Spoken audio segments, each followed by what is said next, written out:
السلام علیکم ورحمۃ اللہ وبرکاتہ۔ الحمد للہ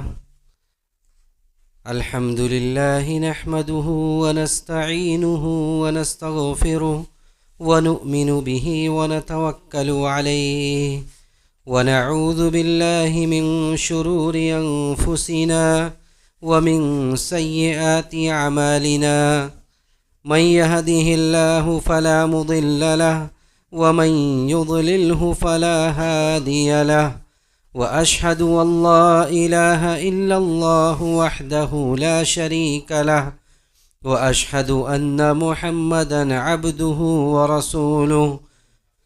يا أيها الذين آمنوا اتقوا الله حق تقاته ولا تموتن إلا وأنتم مسلمون.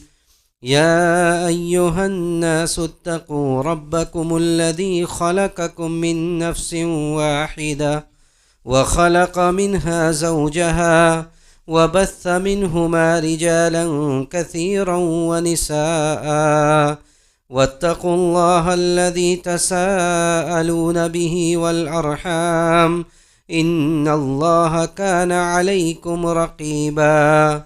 يا أيها الذين آمنوا اتقوا الله وقولوا قولا سديدا يصلح لكم أعمالكم ويغفر لكم ذنوبكم، ومن يطع الله ورسوله فقد فاز فوزا عظيما.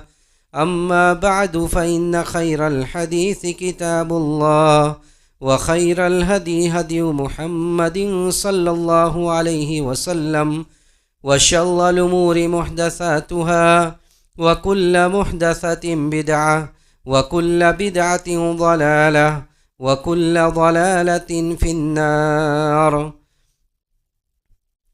وقال جل وعلا: يوم لا ينفع مال ولا بنون إلا من أتى الله بقلب سليم. علماء کرام، معزز حاضرین، بزرگان دین و ملت، نوجوان احباب، یہ اللہ سبحانہ و تعالیٰ کا بہت بڑا فضل و کرم ہے اس علاقے کے لوگوں پر، اور خاص طور سے ان لوگوں پر جن لوگوں نے اللہ کے اس نئے گھر کو خریدنے میں، اس کی جگہ کو یہاں پر نماز کے اہتمام کرنے میں اور اس جگہ کو مسجد کی حیثیت سے قائم کرنے میں اہم رول نبھایا ہے، اور برابر اس کے لیے کوشاں ہیں۔ لائق مبارکباد ہیں وہ لوگ، اور اللہ کے یہاں بھی یہ لوگ مبارکباد کے مستحق ہیں، اور یہ دلیل ہے اس بات کی کہ مادیت کے اس دور میں بھی ایسے لوگ موجود ہیں جنہیں ان سب باتوں کی فکر ہے، اور جنہیں ان باتوں کا ہم و غم ستائے رہتا ہے کہ کیسے جو احباب صحیح دین پر عمل کر رہے ہیں انہیں کیسے اللہ کے مسجد سے جوڑا جائے، کیسے انہیں ان کے لیے ایسی جگہ قائم کی جائے جس جگہ پر آ کر وہ کتاب اللہ اور سنت رسول اللہ صلی اللہ علیہ وسلم کی صحیح تعلیم حاصل کر سکیں۔ اور یہ نبی علیہ الصلاۃ والسلام کا حکم بھی تھا، یہ اللہ کے رسول صلی اللہ علیہ وسلم کا حکم تھا۔ آپ نے صحابہ سے کہا تھا کہ جس محلے میں مسلمان آباد ہیں، امر ببناء المساجد فی الدور وان تنظف وتطیب، آپ نے صحابہ کو یہ حکم دیا تھا کہ محلوں میں مسجدوں کو بنایا جائے، مسجدوں کو آباد کیا جائے، مسجدوں کو صاف ستھرا رکھا جائے، مسجدوں میں خوشبوئیں بھی لگائی جائے۔ بہرحال آج جس بات کو لے کر میں آپ لوگوں سے کچھ کہنا چاہتا ہوں، بڑا اہم ٹاپک اور بہت ہی اہم موضوع ہے جو سارے موضوعات کا دار و مدار ہے جس پر۔ دیکھیے، یہ کہاوت ہے، یہ کہا جاتا ہے کہ کسی بھی چیز کی کامیابی کے لیے، کسی ملک کی ترقی کے لیے، کسی ادارے کی خوبی کے لیے یہ ضروری ہے کہ اس کا سربراہ، اس کا ذمہ دار جو آگے آگے رہتا ہے اس کے اندر صلاحیت ہو، وہ اپنے رول کو، وہ اپنے ڈیوٹی کو، اپنی ذمہ داری کو بحسن خوبی نبھا سکے۔ اگر وہ آدمی اس علاقے کا، اس جمعیت کا، اس ادارے کا ذمہ دار جو ہے، وہ صحیح طرح سے اپنی ذمہ داری کو نبھا رہا ہے تو اس کے ترقی کی امید بہت زیادہ ہو جاتی ہے، ترقی کے امکانات بہت زیادہ بڑھ جاتے ہیں۔ لیکن اگر جو صف اول میں ہے، جو اصل ذمہ دار ہے، آپ لوگ قریب قریب ہو کر بیٹھیں تاکہ بعد میں بھی جو لوگ آئیں تو ان کو جگہ مل جائے، تو جو ذمہ دار ہے، جو آگے آگے ہے، جس کی ذمہ داری زیادہ ہے، اگر وہ اپنی ذمہ داری کو صحیح طرح سے نہیں نبھاتا ہے تو پورے ادارے کو، پورے علاقے کو، پوری جمعیت و جامعہ کو، پورے ادارے کو کہ بربادی کے امکانات زیادہ بڑھ جاتے ہیں۔ بالکل یہی مثال ہمارے جسم پر بھی صادق آتی ہے، یہی مثال ہمارے جسم پر بھی صادق آتی ہے کہ جسم کا ایک حصہ ایسا ہے کہ اللہ سبحانہ و تعالیٰ نے اس کے اندر یہ صلاحیت دی ہے، یہ خوبی دی ہے کہ اگر وہ انسان کا صحیح طرح سے کام کر رہا ہے، اگر اس کو اللہ سبحانہ و تعالیٰ نے جس لیے پیدا کیا ہے، جس لیے بنایا ہے، اگر وہ اپنے کام میں، اپنی ڈیوٹی میں وہ پنکچوئل ہے، اسے صحیح طرح سے اپنی ڈیوٹی کو نبھا رہا ہے، تو اس کا سارا جسم صحیح ہے۔ اور اگر وہی اپنا عمل کرنا بند کر دے، اپنا کام کرنا بند کر دے، اپنی ذمہ داری کو نہ اٹھائے، تو یہ سمجھ لیجئے کہ انسان کا سارا جسم بربادی کے دہانے پر کھڑا ہوا ہے۔ اور اسی لیے نبی علیہ الصلاۃ والسلام نے ایک بڑی لمبی حدیث میں آخری میں ایک ایسا ٹکڑا ذکر کر دیا، گویا کہ اس سارے چیزوں کا دار و مدار اسی پر ہے۔ نبی علیہ الصلاۃ والسلام نے کہا کہ الا وان فی الجسد مضغۃ اذا صلحت صلح الجسد کلہ واذا فسدت فسد الجسد کلہ الا وہی القلب، کہ لوگوں غور سے سنو، جسم کا ایک ایسا اعلیٰ تنبیہ کے لیے آتا ہے عربی میں، جب کسی کو کوئی خاص بات بیان کرنا ہوتا ہے تو عربی میں کہا جاتا ہے الا سنو ان فی الجسد مضغۃ، جسم میں ایک ایسا حصہ ہے کہ اگر وہ درست رہا، وہ صحیح سالم رہا، تو انسان کا پورا جسم صحیح سالم رہتا ہے، صحیح طرح سے ورک کرتا ہے، صحیح طرح سے کام کرتا ہے۔ لیکن اگر وہی خراب ہو جائے، اگر وہی فاسد ہو جائے، تو انسان کا پورا جسم برباد ہو جاتا ہے، وہ صحیح طرح سے کام نہیں کرتا ہے۔ اور یہ نبی علیہ الصلاۃ والسلام نے کہاں پہ بیان کیا؟ یہ لمبی حدیث ہے، شروع میں نبی علیہ الصلاۃ والسلام نے یہ کہا کہ ان الحلال بین وان الحرام بین وبینہما امور مشتبہات، کہ لوگوں حلال بھی واضح ہے، حرام بھی واضح ہے، لیکن بیچ میں کچھ ایسی چیزیں ہیں جو مشتبہ ہیں، جس کے بارے میں یس نو والا فیصلہ نہیں کیا جا سکتا۔ آج لوگ چاہتے ہیں، آج کوئی مسئلہ ہوتا ہے، لوگ چاہتے ہیں یس اور نو میں جواب دیا جائے، یہ ہے اور یہ غلط ہے۔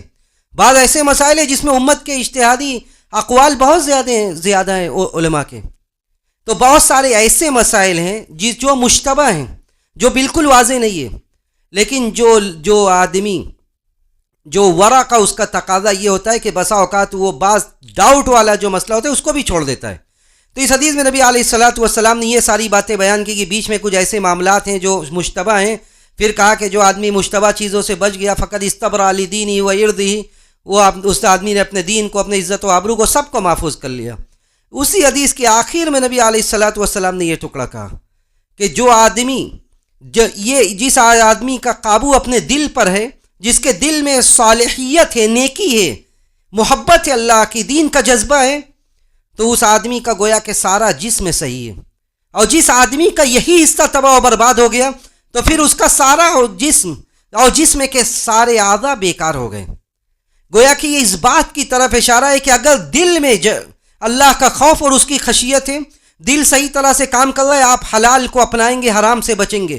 اگر دل صحیح طرح سے کام کر رہا ہے، آپ سارے محرمات کو دیکھ کر اپنا دامن بچائیں گے۔ اگر دل صحیح طرح سے کام کر رہا ہے تو آپ ایک ایسا کام کرنے سے پہلے جس کام میں شک و شبہ ہے، ڈاؤٹ ہے، آپ 100 بار سوچیں گے کہ یہ کام صحیح ہے یا غلط۔ یہ 100 بار سوچنا اس بات کی دلیل ہے کہ ابھی آپ کا ضمیر زندہ ہے، ابھی آپ کا دل کام کر رہا ہے۔ لیکن جب محرمات آئے، حرام ہے، حلال ہے، پیسہ آ رہا ہے، جا رہا ہے، کہاں سے آ رہا ہے، کہاں جا رہا ہے، ہم کس طرح کما رہے ہیں، کس طرح خرچ کر رہے ہیں، جب ان سارے چیزوں کو آدمی نظر انداز کرنے لگے، گویا کہ یہ یہاں پہ انسان کو متنبہ ہو جانا چاہیے کہ ابھی اس کے دل میں جو حرکت ہونی چاہیے دین کے لیے، وہ حرکت نہیں ہو رہی ہے۔ اسی لیے اللہ سبحانہ و تعالیٰ نے جب قیامت کا نقشہ کھینچا تو اللہ نے اس بات کو واضح کیا کہ وہاں کچھ نہیں کام آنے والا ہے. جو آیت میں نے خطبہ مسنونہ کے بعد پڑھی، اللہ نے وہاں فرمایا یوم لا ينفع مال ولا بنون الا من اتى الله بقلب سلیم. اللہ نے فرمایا کہ اس دن لا ينفع مال ولا بنون، اس دن مال اور اولاد کام آنے والی نہیں ہے. کس کے پاس کتنی ہے، کتنا بینک بیلنس ہے، کتنی پراپرٹی لے کر وہ جی رہا ہے، یہ ساری چیزیں کام آنے والی نہیں ہے. کس کے پاس کتنا نرینہ اولاد ہے، کتنے بچے ہیں، یہ سب کچھ اللہ کے یہاں کام آنے والا نہیں ہے. الا من اتى الله بقلب سلیم، سوائے اس آدمی کے جو صحیح سالم دل لے کر اللہ کے سامنے حاضر ہو.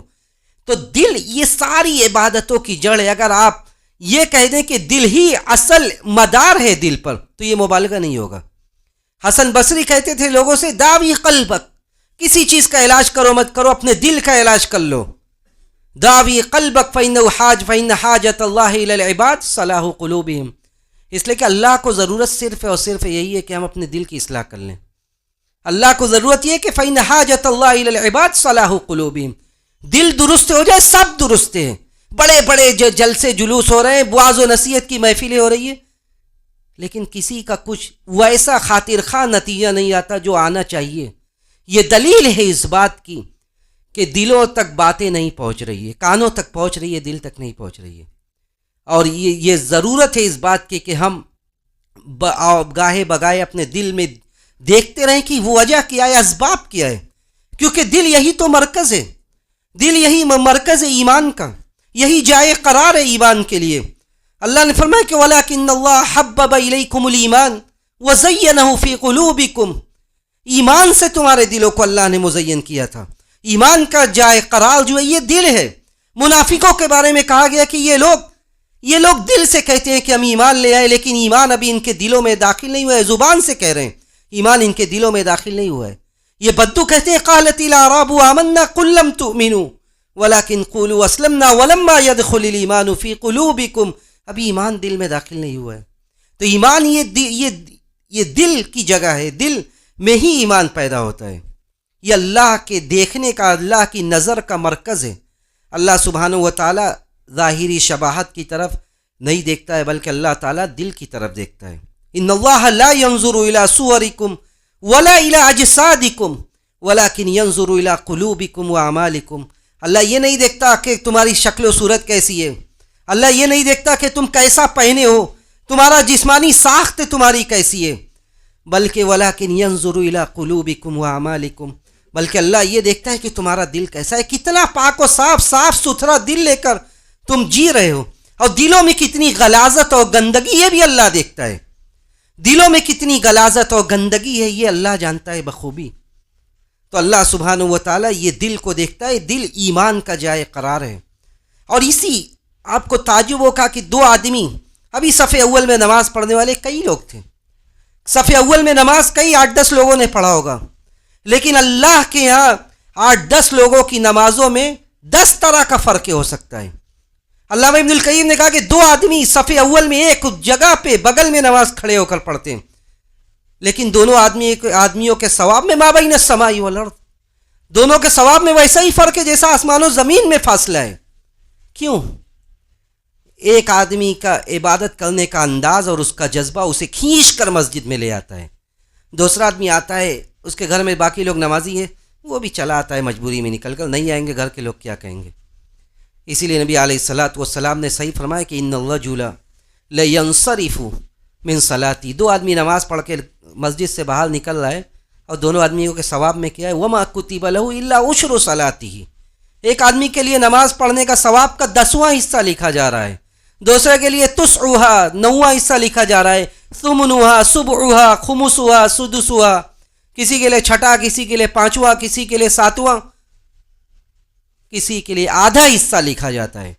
کیونکہ یہ بہت سارے اس کے علاوہ بھی وجوہات ہو سکتی ہے، لیکن ایک بڑی وجہ یہ کہ دل کا عمل یہ اللہ کے ہاں سب سے بڑا عمل ہے.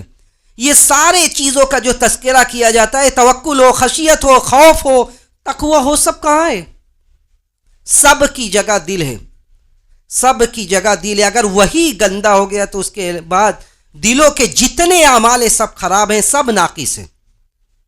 اسی لیے اعمال میں تفاضل بھی اسی سے پایا جاتا ہے.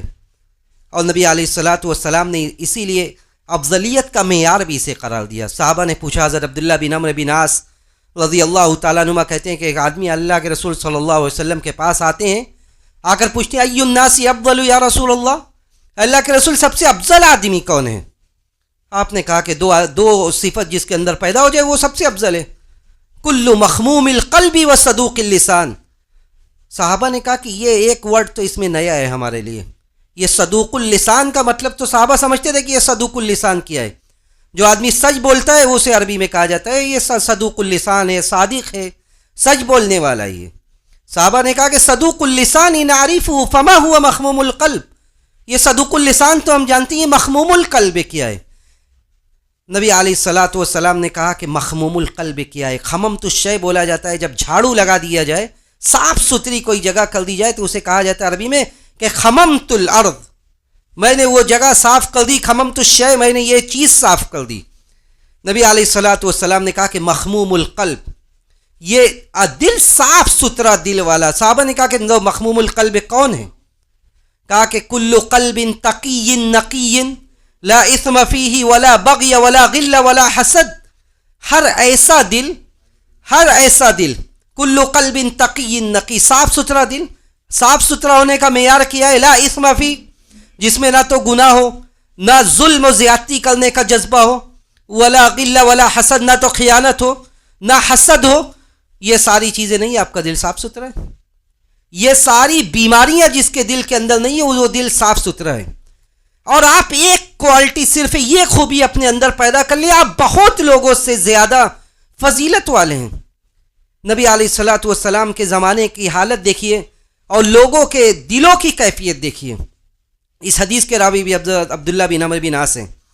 عبداللہ بن عمرو بن عاص کہتے ہیں کہ ہم لوگ مسجد نبوی میں بیٹھے ہوئے تھے، ایک آدمی سیطلع علیکم رجل من اہل الجنہ، نبی نے کہا کہ ایک آدمی ابھی آئے گا، سیطلع علیکم رجل من اہل الجنہ، ایک جنتی آدمی آئے گا۔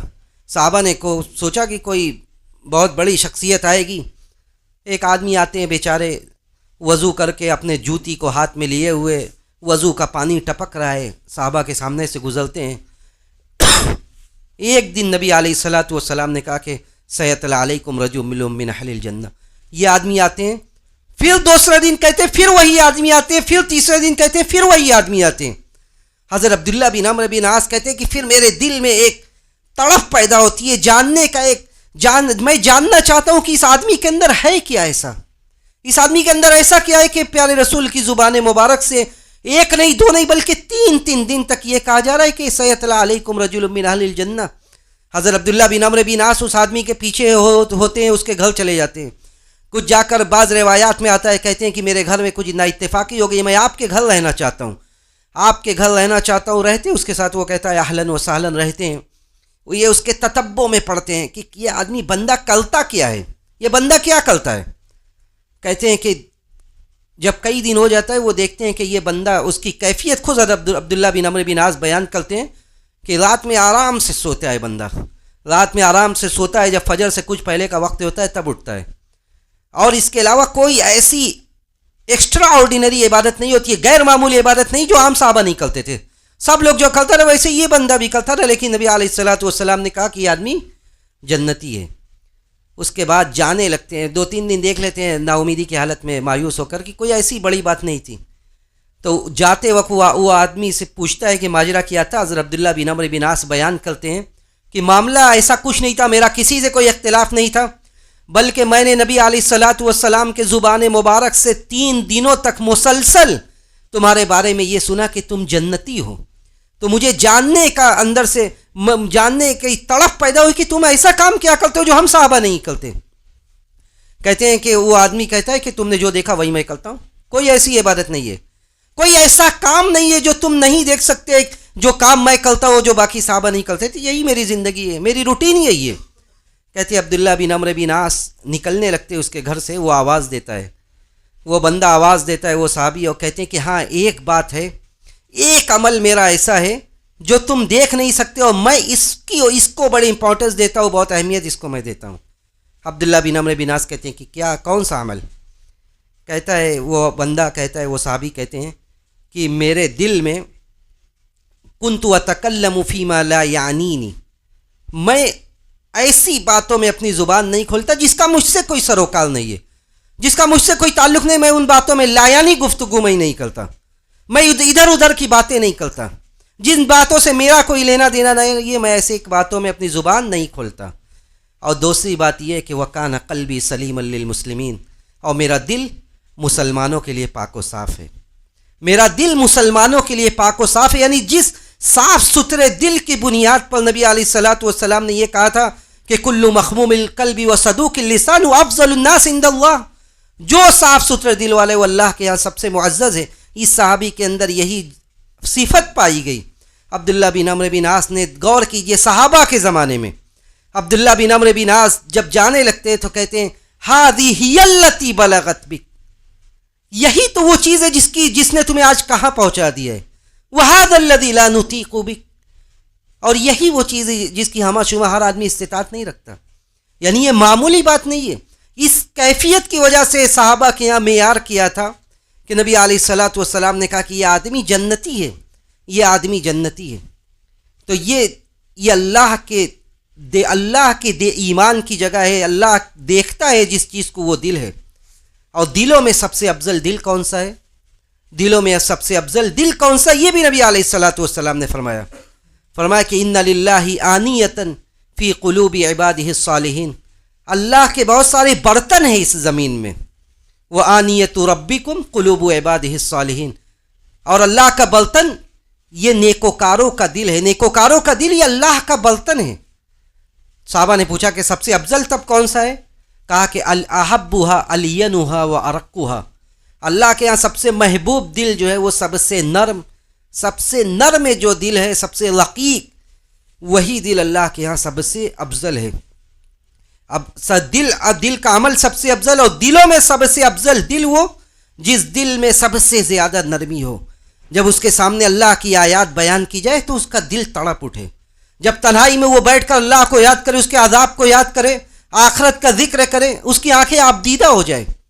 ایسا نہیں ہے کہ آج کی طرح دلوں کے اعمال کی بات کی جاتی ہے، اعمال القلوب کا ذکر کیا جاتا ہے، حشر و نشر کی باتیں کی جاتی ہے، قبر کے عذاب کا ذکر کیا جاتا ہے، بلکہ قبر میں مردوں کو دفن کرنے جایا جاتا ہے قبرستان. اس کے بعد ہمارے زندگی کے حالات میں، روزمرہ کے معمولات میں کوئی فرق ہے اور کوئی تبدیلی نہیں آتی. یعنی سب کچھ ہوتا ہے، سب کچھ جیسے چل رہا ہے ویسے ہی چلتا ہے. حرام و حلال کی باتیں کی جاتی ہے، آدمی بے دھڑک حرام خوری پر آمادہ ہے. نماز کے قائم کرنے کی بات کی جاتی ہے کہ مسجدیں اسی لیے بنائی جاتی ہے کہ لوگ نماز کو قائم کریں. رجال لا تلہیہم تجارۃ ولا بیع عن ذکر اللہ واقام الصلاۃ. تجارت کتنی بھی لمبی چوڑی ہو، جتنا بڑا بھی کاروبار اور بزنس ہو، اللہ کے بندے وہ ہیں جن کو ان کی تجارت نماز سے اور ذکر و اذکار سے، اللہ کی مسجد کو آباد کرنے سے نہیں روکتی. سب کچھ باتیں ہوتی ہیں، اس کے بعد ہم کرتے وہی ہیں جو ہمارے اندر جو خواہشات ہم سے جو چاہتی ہیں ہم وہی کام کرتے ہیں. یہ دلیل اس بات کی ہے کہ کھلا ہم دینی شاعر کا مذاق اڑاتے ہیں، دین پر عمل نہیں کرتے اور اس کو ہلکا سمجھتے ہیں.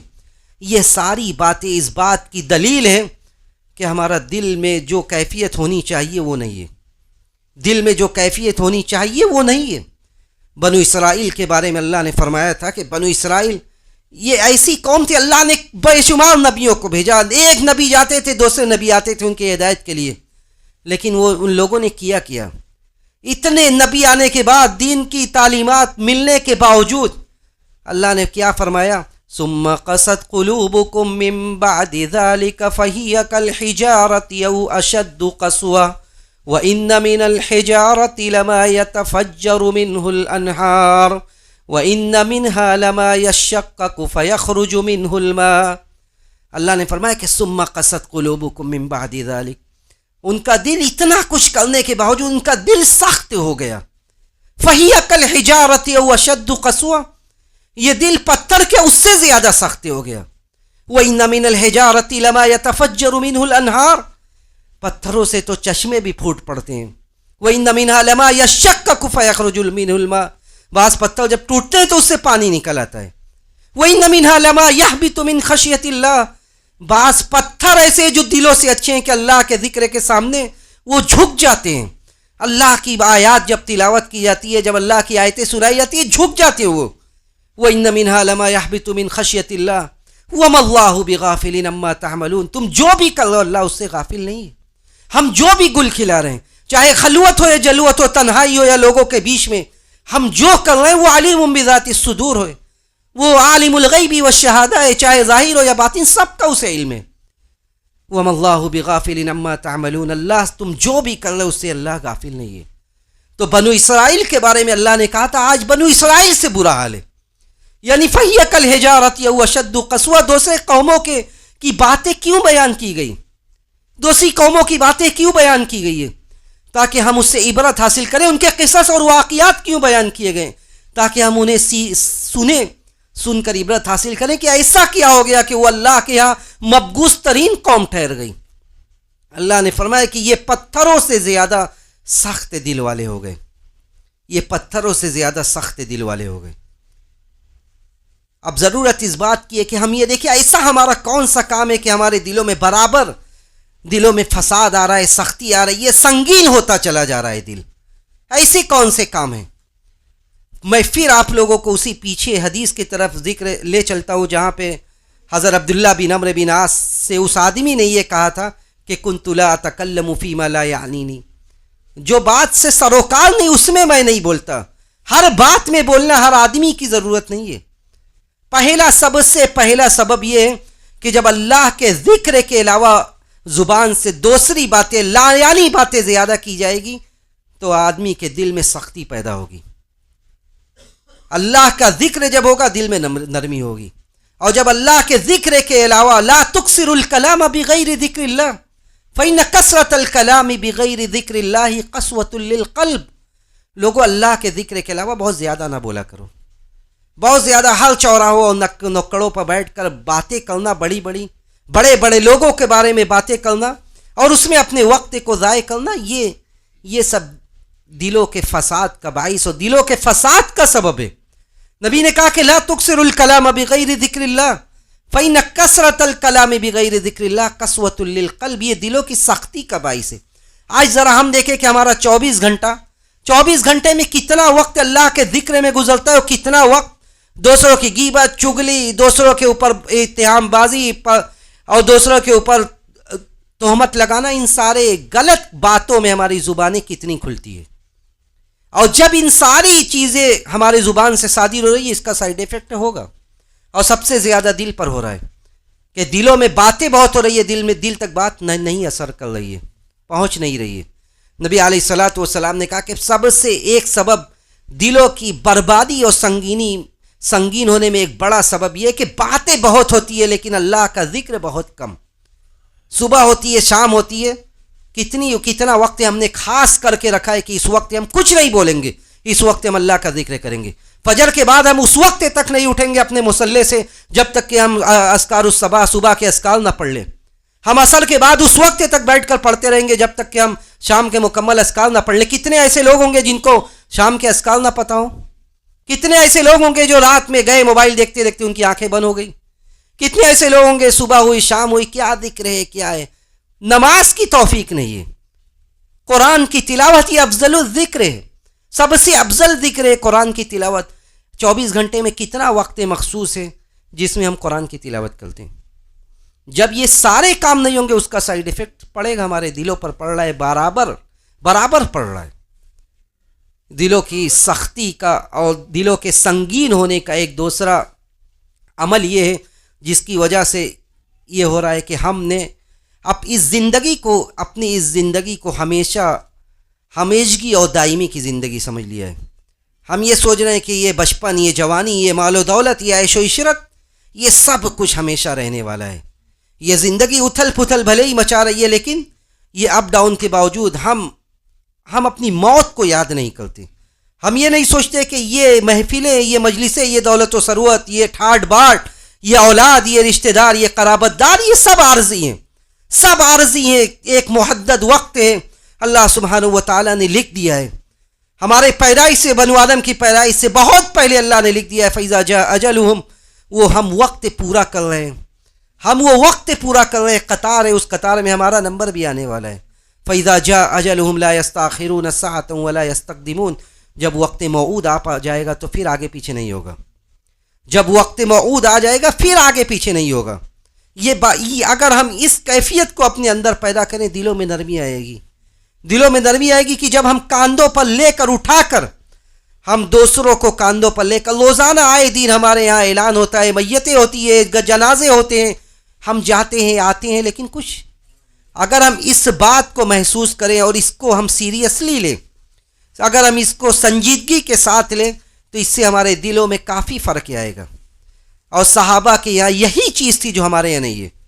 حضرت عبداللہ بن عمرو بن عاص کتنی، حضرت عبداللہ ابن عمر کی زندگی، نبی علیہ الصلوۃ والسلام کی زندگی میں آپ کی عمر کتنی رہی ہوگی؟ حضرت عبداللہ بن عمر کیا بہت بوڑھے ہو گئے تھے نبی کے زمانے میں؟ لیکن حضرت عبداللہ ابن عمر کی عبادت، حضرت عبداللہ ابن عمر کی روایت کرنے کا انداز، نبی علیہ الصلوۃ والسلام نے جب عبداللہ ابن عمر سے یہ کہا کہ کن فی الدنیا کأنک غریب و عابر سبیل، یہ عبداللہ ابن عمر نوجوان صحابی تھے جو شباب الصحابہ میں سر فہرست عبداللہ ابن عمر کا نام آتا ہے، جن لوگوں نے جوانی میں نبی کا ساتھ دیا اور اس وقت نبی کے ساتھ تھے جب وہ ان کی جوانی تھی۔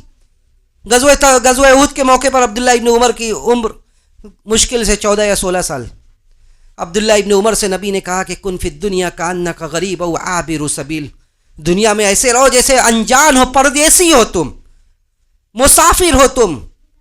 عبداللہ ابن عمر جب یہ روایت بیان کرتے تھے اس کے بعد، تو عبداللہ ابن عمر صحابہ سے، اپنے لوگوں سے کہتے تھے جو ان سے سنتے تھے حدیث، کہتے تھے اذا اصبحت فلا تنتظر المساء، جب صبح ہو جائے تو یہ مت سوچو کہ اب شام بھی تمہیں ملے گی، اور جب شام مل جائے وَإِذَا أَمْسَيْتَ فَلَا تَنْتَظِرِ الصَّبَاحَ، اور جب شام مل جائے تو یہ مت فکر میں رہو کہ کل کی صبح میں ملے گی۔ کتنے ایسے لوگ تھے جن کو صبح ملی اور شام نہیں ملی، اور کتنے ایسے لوگ ہیں جن کو شام ملی اور صبح نہیں ملے گی۔ تو عبداللہ ابن عمر لوگوں سے کہتے تھے وَإِذَا أَمْسَيْتَ فَلَا تَنْتَظِرِ الصَّبَاحَ خُذْ مِنْ صِحَتِكَ لِمَرْضِكَ، جب صحت ہو، جب اچھی صحت ہے تو اس وقت کے لیے کچھ توشہ لے لو، جب اچھی صحت نہیں رہے گی، جب آپ چاہیں گے کہ آپ مسجد میں آئیں، جب آپ کا دل مچلے گا کہ آپ اذان کا جواب دیتے ہوئے مسجد میں آئیں، جب آپ چاہیں گے کہ آپ اللہ کے سامنے سجدہ ریز ہوں، جب آپ چاہیں گے کہ آپ رکوع کریں، جب آپ چاہیں گے کہ آپ راتوں میں اٹھ کر اللہ کے سامنے روئیں گڑ گڑائیں، لیکن آپ کی صحت نہیں ساتھ دے گی، جب آپ چاہیں گے کہ آپ عبادت کریں لیکن عبادت کرنے لائق آپ کا جسم نہیں ہوگا، اس وقت سے پہلے اس بیماری اور مرض کے لیے کچھ اکٹھا کر لیجئے، ایسا نہ ہو کہ آپ کا دامن خالی رہ جائے۔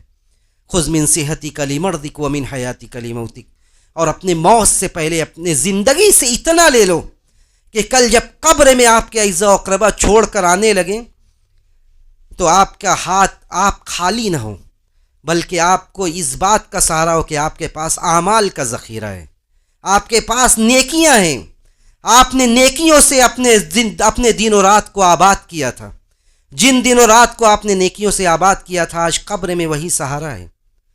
تو عبداللہ ابن عمر لوگوں سے کہتے تھے خذ من صحتک لمرضک ومن حیاتک لموتک، اپنے موت کے لیے اپنے زندگی سے کچھ اکٹھا کر لو، ایسا نہ ہو کہ جب آنکھیں بند ہونے لگے، جب سانسیں اکھڑنے لگے تو ہم ٹکٹکی باندھ کر ہم لوگوں کی طرف دیکھتے رہے، ہمیں سمجھنا ہے کہ اب آگے کی زندگی میں ہونے والا کیا ہے، اس لیے کہ زندگی نہیں ختم ہو رہی ہے، ہم ایک مرحلے سے منتقل ہو رہے ہیں دوسرے مرحلے کی طرف۔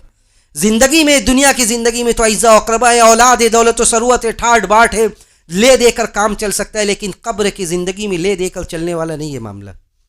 تو ایک بڑا سبب اس دلوں میں باتیں اثر نہ کرنے کا، دلوں کی سنگینی کا یہ ہے کہ ہم اپنی موت کو یاد نہیں کرتے، اور اپنی زندگی کو، اس عیش و عشرت کو ہم ہمیشگی اور دائمی قرار دیتے ہیں۔ ہم زبان قال سے کہیں نہ کہیں، لیکن ہمارے حال، ہماری طرز زندگی چیخ چیخ کر یہ کہتی ہے کہ ہمارا جو طرز ہے، جو ہماری طرز زندگی ہے، جو تعامل ہے لوگوں کے ساتھ ملنے جلنے کا، اٹھنے بیٹھنے کا، یہ چیخ چیخ کر کہتا ہے کہ بھائی ہم تو یہاں ہمیشہ رہنے والے ہیں۔ قبروں کی زیارت کرنے کا حکم دیا تھا نبی علیہ الصلوۃ والسلام نے، کہا تھا کنت نہیتکم عن زیارت القبور فزوروها فانها تذکرکم الاخرہ، جاؤ قبرستان پر پھول مالا چڑھانے کے لیے نہیں کہا تھا، بلکہ جاؤ قبر کی زیارت کرو، یہ تمہیں آخرت یاد دلائے گی، چند پل کے لیے، میں کہتا ہوں چند پل کے لیے آپ قبرستان میں کوئی نہ ہو، آپ جا کر 5 منٹ وہاں پہ کھڑے رہیے، 5 منٹ آپ سب کچھ دنیا کا چھوڑ کر وہاں فوکس کیجئے اس زندگی پر، آپ کے لونگٹے نہ کھڑے ہو جائیں تو پھر پوچھیں. یعنی یہ زندگی بڑے بڑے لوگ جن کی مال و جائیداد، جن کے نام کا چرچا تھا، بڑے بڑے لوگ صاحب جاہ و جلال، آج وہ اس 2 گز زمین کے اندر پڑے ہوئے، کوئی پوچھنے والا بھی نہیں ہے. یعنی کن کا نام موت کے بعد بڑے سے بڑے لوگ مر جائیں کتنے دنوں تک لوگ نام یاد رکھتے ہیں. ہر آدمی کے بغیر زندگی چل رہی ہے، دنیا چلتی رہتی ہے، وہاں پہ خود جھیلنا ہے سب. تو جائیے، جا کر دیکھیے. نبی علیہ الصلوۃ والسلام نے کہا کہ فَإِنَّهَا تُذَكِّرُكُمُ الْآخِرَةَ، وہ تمہیں آخرت یاد دلائے گی. جس طرح اکیلا انسان اس دنیا میں آیا تھا اور اکیلا جائے گا، اور قیامت کے دن اکیلے ہی حساب دینا ہے سب کو. تو نبی علیہ الصلوۃ والسلام نے کہا کہ جاؤ قبرستان جاؤ، جا کر دیکھو، یہ تمہیں آخرت یاد دلائے گی. اس کے بعد ایک اور سبب یہ ہے کہ اعمال میں کمی اور کوتاہی، یعنی فرائض کو چھوڑنا یہ علی الاعلان بالکل ڈھٹائی کے ساتھ آج انجام دیا جا رہا ہے. نماز کا چھوڑنا یہ معمولی عمل ہے. یعنی ہمارے یہاں ماحول ایسا بنا دیا گیا کہ اگر ایک گھر میں 4 بھائی ہیں، اس میں 2 آدمی نماز پڑھ لے تو یہ بڑا دیندار گھرانہ ہے. مطلب یہ میں حقیقت اور اپنے مشاہدے کی بات بتا رہا ہوں کہ 4 بھائی ہیں اور 2 نماز پڑھ لے، 3 نماز پڑھ لے، 1 نماز نہیں پڑھتے، 4 میں 3 پڑھتے ہیں، بہت دیندار گھرانہ ہے. ایک آدمی نماز چھوڑتا ہے، اس کو اتنی برے نظروں سے نہیں دیکھا جاتا ہے جتنا کوئی دوسرا کام وہ کرتا ہے. جبکہ نبی علیہ الصلوۃ والسلام کے زمانے میں نماز چھوڑنے سے بڑا جرم کوئی نہیں تھا. جب انسان نماز چھوڑتا ہے، علی الاعلان برا کام کرتا ہے، زکوٰۃ میں کوتاہی کرنے لگتا ہے، ان سارے کاموں کا سائیڈ ایفیکٹ اس کے دل پر پڑتا ہے اور دل سخت ہونے لگتا ہے. اللہ نے بنو اسرائیل کے بارے میں یہ بات بھی کہی تھی. اللہ نے فرمایا تھا کہ فَبِمَا نَقْضِهِمْ مِيثَاقَهُمْ لَعَنَّاهُمْ وَجَعَلْنَا قُلُوبَهُمْ قَاسِيَةً. ان کے عہد و پیمان کے توڑنے کی وجہ سے، جب انہوں نے عہد و پیمان کو توڑا، فَبِمَا نَقْضِهِمْ مِيثَاقَهُمْ لَعَنَّاهُمْ، ہم نے ان کے اوپر لعنت برسائی، وَجَعَلْنَا قُلُوبَهُمْ قَاسِيَةً، اور ایک بڑا عذاب ہم نے ان کو یہ دیا کہ ان کے دلوں کو ہم نے سخت کر دیا.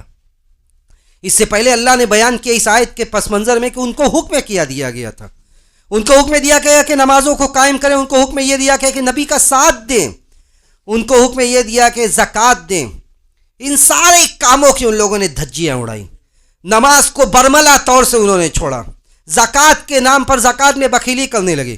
قرض حسنہ دینے کی بات کی گئی کہ لوگوں کے ساتھ میل محبت سے قرض حسنہ دو. قرض حسنہ کو ان لوگوں نے رشوت خوری میں بدل دیا، سودی کام کرنے لگے قرض حسنہ کے بجائے. انبیاء کا ساتھ دینے کی بات کہی گئی، انبیاء کا ساتھ دینے کے بجائے ان لوگوں نے کیا کیا؟ انبیاء کا ساتھ دینے کے بجائے ان لوگوں نے انبیاء کا قتل تک کیا اور انبیاء کے قتل پر آمادہ تھے.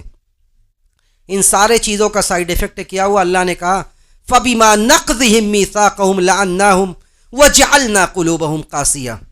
ہم نے ان کے عہد و پیمان کے توڑنے کی وجہ سے لعنت برسائی ان کے اوپر اور ان کے دلوں کو سخت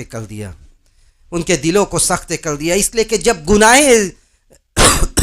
ایک آدمی گناہ کرے اور اس کے بعد توبہ نہ کرے تو دل تو زنگ آلود ہونا ہی ہے. دل زنگ آلود ہو جاتا ہے. زنگ آلود چیزیں آپ کو کیسی لگتی ہے تو دل کیسے اپنا کام کرے گا؟ کہا نبی علیہ الصلوۃ والسلام نے کہ ان العبد اذا اذنب ذنبا نکتت نکتة سوداء فی قلبی. جب بندہ ایک گناہ کرتا ہے، ایک بلیک اسپاٹ، کالا نقطہ اس کے دل پر پڑ جاتا ہے.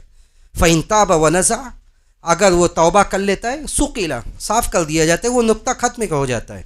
لیکن اگر برابر مستمر گناہ میں رہتا ہے، برابر کرتا رہتا ہے، تو وہ لعن ہو جاتا ہے. جس لعن کا ذکر اللہ نے کیا کہ کلا بل لعن علی قلوبہم ما کانوا یکسبون، ان کے کرتوتوں کی وجہ سے دل پر لعن، زنگ آلود ہو گیا ہے دل. تو نبی نے کہا کہ جب برابر آدمی مستمر رہتا ہے کسی گناہ پر تو وہ گناہ کرتے کرتے دل زنگ آلود ہو جاتا ہے، اور پھر وہ کام نہیں کرتا ہے. تو یہ سارے اعمال ایسے ہیں کہ آدمی جو بھی گناہ کا کام کرے گا اس کا سائیڈ ایفیکٹ ہوگا. اگر باتیں نہیں پہنچ رہی ہے، باتیں اثر نہیں کر رہی ہے، تو یہ قصور ہمارے اندر ہے کہ باتیں ہم سن رہے ہیں سب کچھ. مومنین کے بارے میں تو اللہ نے یہ کہا تھا کہ انما المؤمنون الذین اذا ذکر اللہ وجلت قلوبہم وَإِذَا تُلِيَتْ عَلَيْهِمْ آيَاتُهُ زَادَتْهُمْ ایمانا، جب اللہ کی آیتیں پڑھی جاتی ہیں تو ایمان میں بڑھوتری محسوس کرتے ہیں۔ آج کتنی بڑھوتری ہم محسوس کرتے ہیں، آج کتنی باتیں ہم لے کر جاتے ہیں اس مجلس سے، کتنی باتیں ہم اس عزم اور تہیہ کے ساتھ نکلتے ہیں اس مجلس سے کہ ہم نے جو سنا ہے ہم اس پر اپنی زندگی گزاریں گے، ہم نے جو سنا ہے ہم اس پر عمل کریں گے، ہم نے جو سنا ہے اگر ہم عمل نہیں کریں گے تو یہ ہمارے لیے آخرت میں ناکامیابی کا باعث ثابت ہوگی، ہماری آخرت تباہ ہو جائے گی۔ کتنے عمل کرتے وقت، کتنا غلط کام کرتے ہو، ہمارے دل میں، ہمارے ضمیر ہمیں جھنجھوڑتا ہے کہ یہ کام اگر ہم آج تنہائی میں کر رہے ہیں، کل اللہ کے ہاں جب اللہ تعالیٰ سارے رازوں کو فاش کرے گا، یوم تبلی السرائر، جب رازیں کھول دیا جائے گا، بھید کھول دیا جائے گا، کون آدمی کس نے کیا تھا سب کھول کر بیان کیا جائے گا، تو اس دن ہم اللہ کے سامنے کیا جواب دیں گے؟ ان سارے چیزوں کی باتیں، ان ساری باتیں کب ہمارے دل میں اپیل کرتی ہے؟ تو دلوں کی سختی، دلوں میں نرمی پیدا کرنے کی ضرورت ہے، دلوں کی اصلاح کی ضرورت ہے کہ ہم جو بات سنتے ہیں، جو کام کرنے کا ہم عزم کرتے ہیں، یا جو کام ہم کرتے ہیں وہ کام کا اثر ہمارے دلوں پر ہو رہا ہے منفی یا مثبت۔ اگر ہم اچھا کام کر رہے ہیں اس کا مثبت اثر ہوگا، اور اگر غلط کام کر رہے ہیں تو یہ دھیرے دھیرے زنگ آلود ہوتے ہوتے دل اپنا کام اور اپنا ورک کرنا بند کر دے گا۔ پھر اس کے بعد اللہ کے یہاں ہمارا کیا ہوگا؟ یوم لا ینفع مال ولا بنون الا من اتى اللہ بقلب سلیم۔ اللہ کے یہاں کامیاب وہی ہے جو صحیح سالم دل لے کر اللہ کے سامنے حاضر ہو۔ ہم اللہ سبحانہ و تعالیٰ سے یہی دعا کرتے ہیں کہ رب العالمین تو ہمارے دلوں میں اپنا خوف، اپنی خشیت پیدا کر دے، ہمارے دلوں میں نرمی پیدا کر دے، دلوں میں اثر قبول کرنے کی صلاحیت پیدا کر دے، دلوں میں اپنا تقوی پیدا کر دے۔ رب العالمین ہم میں جو بے روزگار ہیں تو انہیں برسر روزگار کر دے، جو برسر روزگار ہیں تو ان کے رزق میں ترقی نصیب فرما۔ رب العالمین تو ہمارا خاتمہ بالخیر فرما، جب اس دنیا سے جانے کا وقت آئے تو ہمیں اس بات کی توفیق دے کہ ہمارا آخری کلمہ توحید ہو۔ ربنا تقبل منا انک انت السمیع العلیم وتب علینا انک انت التواب الرحیم، وآخر دعوانا ان الحمد للہ رب العالمین، والسلام علیکم ورحمۃ اللہ وبرکاتہ۔